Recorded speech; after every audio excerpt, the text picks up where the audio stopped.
The year is 2025. Tensions between Russia and Ukraine have reached a terrifying new peak, the catalyst Operation Spider's Web. This was a bold, large-scale drone offensive by Ukraine. Hundreds of advanced AI-trained drones struck deep inside Russian territory. Their targets were Russian air bases. It was an operation 18 months in careful development. This was not a minor skirmish. It was a significant escalation in a long and brutal conflict. The world watched, holding its collective breath, wondering what would come next. This action pushed an already dangerous situation closer to the edge. Ukrainian President Volodymyr Zelensky described the attacks as historic. For Ukraine, it was a moment of defiance. It was a clear demonstration of their evolving military capabilities. It showed their determination to fight back with sophisticated means. The operation sent a strong message to Moscow. But such a bold move was also an immense gamble. In the high-stakes arena of international conflict, every action has a reaction. Operation Spider's Web undeniably changed the dynamics of the war. It forced a recalculation for all parties involved. These dramatic events unfolded against a backdrop of tentative peace efforts. President Zelensky had recently proposed an unconditional ceasefire. These discussions were slated to take place in Istanbul. There was a fragile hope that diplomacy might find a path to de-escalation. However, the drone strikes cast a long shadow over these prospects. In war, actions on the ground often speak louder than words at the negotiating table. Trust, already a scarce commodity, seemed to evaporate further. The path to peace became even more obscured. The most immediate and grave concern was the potential for Russian retaliation. Specifically, the fear was that Russia might resort to a nuclear response. What was once considered a distant, almost unthinkable scenario, suddenly felt chillingly possible. Operation Spider's Web brought this terrifying prospect to the forefront of global consciousness. Governments around the world expressed deep alarm. The question hanging heavy in the air was stark: how would Russia react? An unthinkable escalation now seemed frighteningly within reach. The world waited, on edge. If Russia were to make the catastrophic decision to use nuclear weapons, where might they aim? Intelligence assessments point to several types of potential targets within Ukraine. Major cities are high on the list. Kyiv, the nation's capital and heart, would be a symbolic and devastating target. Other large urban centers like Kharkiv and Lviv could also be in the crosshairs. Beyond cities, Russian planners would likely consider Ukrainian military bases. Strategic infrastructure power plants, communication hubs, transport networks would also be targeted. These are essential for Ukraine's ability to function and resist. The instant a nuclear weapon detonates, the consequences are unimaginable. First, an intense flash of light, brighter than anything ever witnessed. This is followed by a rapidly expanding fireball. Temperatures at its core reach millions of degrees Celsius. Everything in its immediate vicinity is vaporized. People, buildings, all signs of life simply cease to exist. A powerful shockwave then erupts outwards. This wave of pressure travels faster than sound. It flattens structures for kilometers around, tossing cars and debris like toys. This is the brutal, instant power of a nuclear explosion. The zone of complete destruction, known as Ground Zero, would stretch for several kilometers from the point of detonation. Within this radius, survival would be virtually impossible. Concrete and steel would melt under the extreme heat. Roads would be obliterated or turned into molten rivers. The very air would become a deadly force, superheated and filled with deadly pressure. This is not comparable to conventional bombing. It is a level of destruction that can erase the heart of a city in moments. A single warhead carries horrifying destructive power.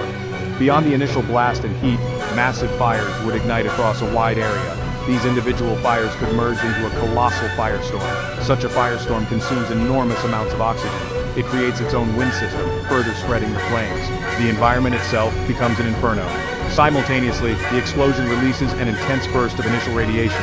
This radiation is lethal to anyone exposed nearby, causing severe illness or death within seconds or minutes. The immediate aftermath is a landscape of utter devastation and unimaginable human suffering. The horror of a nuclear attack does not end with the initial blast and firestorm. A more insidious threat follows: radioactive fallout. This consists of fine particles of dust and ash from the explosion. These particles are contaminated with radioactive materials. They are carried high into the atmosphere. Prevailing winds then disperse this deadly cloud over vast distances. It can travel for hundreds, even thousands of kilometers. This invisible poison respects no international borders. Neighboring countries could find their land and people exposed. Ukraine's agony could quickly become a wider European crisis. The health impacts of radioactive fallout are severe and tragically long-lasting. Anyone exposed to significant levels of fallout can develop acute radiation sickness. Symptoms include nausea, vomiting, and damage to internal organs. For those who survive the initial exposure, the long-term risks are dire. Rates of various cancers, including leukemia and thyroid cancer, would be expected to rise significantly in the affected populations. Perhaps most cruelly, radiation can cause genetic mutations. These mutations can be passed down to subsequent generations, a terrible legacy for children yet unborn.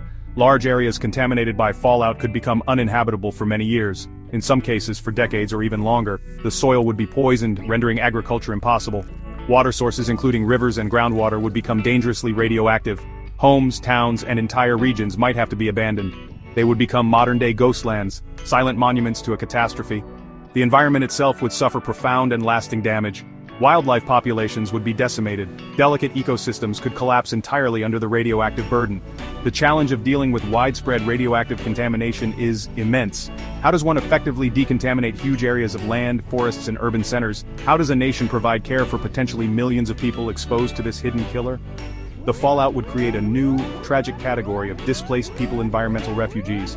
They would be fleeing not just the visible destruction of war, but an invisible, persistent contamination of their homeland. The long-term psychological toll on survivors, the fear, the uncertainty, the grief, would be incalculable. A nuclear attack on Ukraine would instantly trigger a catastrophic economic collapse within the country. Key infrastructure, factories, transport links, power grids would be obliterated. The ability to conduct commerce or produce essential goods would vanish. This would lead to the mass displacement of people on an almost unimaginable scale. Millions would become refugees, fleeing the devastation and the radioactive contamination. They would be desperate for food, water, shelter, and medical aid. The very social fabric of Ukraine would be shredded, its survival as a nation in peril. The international response would be one of shock, horror, and outrage. Global condemnation of Russia's actions would be swift, unified, and severe. Organizations like NATO and the United Nations would face immense pressure to take decisive action. The existing sanctions against Russia, such as the European Union's 18th package, would likely seem minor in comparison to what would follow. US President Donald Trump has already warned of devastating measures if necessary. Russia would find itself profoundly isolated, a complete outcast on the world stage. Diplomatic relations would likely be severed by many nations. The strategic implications of such an act are deeply alarming. It is probable that Ukraine and its international partners would intensify their military efforts against Russia. The conflict could escalate dramatically, spiraling out of control. The risk of a wider war in Europe, potentially drawing in major global powers, would increase to its highest point in generations. The nuclear taboo, the unwritten rule that nuclear weapons should never be used in conflict, a norm held for nearly 80 years, would be shattered. This act would fundamentally alter the nature of warfare and international relations. Ultimately, the use of a nuclear weapon in Ukraine would critically undermine global efforts to prevent nuclear proliferation. If one nation uses these weapons, other countries might feel compelled to develop or acquire their own. The fear of being vulnerable could ignite a new, more dangerous global arms race. International stability would be severely compromised. The overall consequence is starkly clear. A humanitarian catastrophe of epic proportions would unfold. This would pose an unprecedented threat to global peace and security. Urgent, concerted international intervention would be absolutely paramount. The world's future would hang precariously in the balance.